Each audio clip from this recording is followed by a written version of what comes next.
The women's rights movement all began from 1848 to 1998. The 1848 Seneca Falls Women's Rights Convention marked the beginning of the women's rights movement in the United States.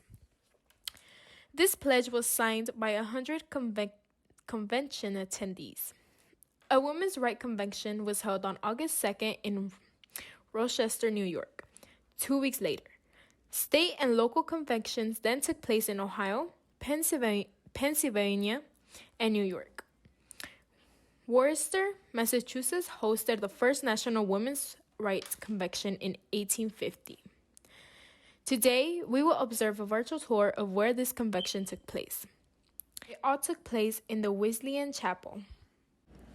The Seneca Falls, New York Wesleyan Methodist congregation needed a place to worship, so the Wesleyan Methodist Chapel was constructed in 1843.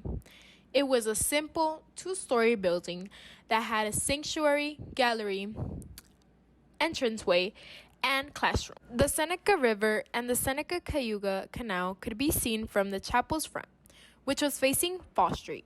As we are entering the chapel, we see a statue of a small woman with a sign detailed the First Women's Rights Convention. As we continue, we see a display in the left side of the entrance titled Finding a Voice and a venue, stating women were second-class citizens. Continuing to the next panel, the 2-day spark, which means all coming together and planning the convention, was a process for all women to get together. As we see, the black metal bar behind the panel is a line of steps that used to lead to the upper galleries.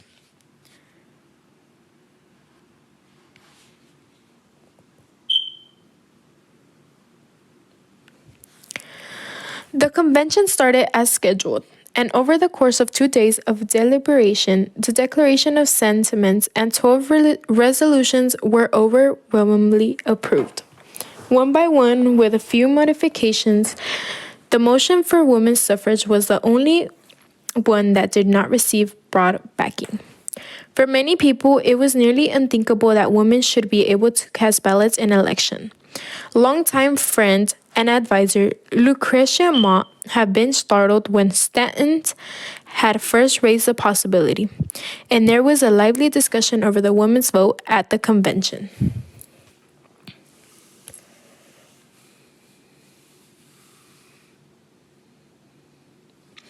As we continue, we see a unique display of the historic fabric of the original building, which was originally covered in lime and sand plaster. Through the years, they had to remodel due to damage due to the weather and human destruction.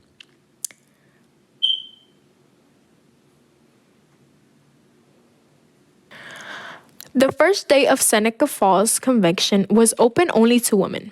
In a highly unconventional move, the second day of the convention would feature women and men.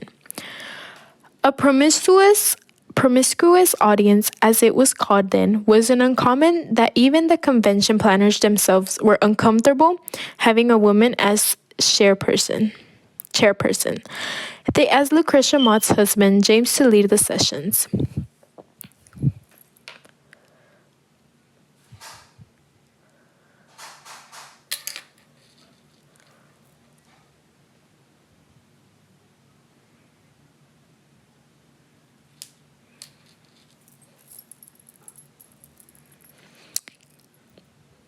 The gallery murals are located as accurately as possible to represent the way the audience would have experienced the interior of the chapel during the first Women's Rights Convention.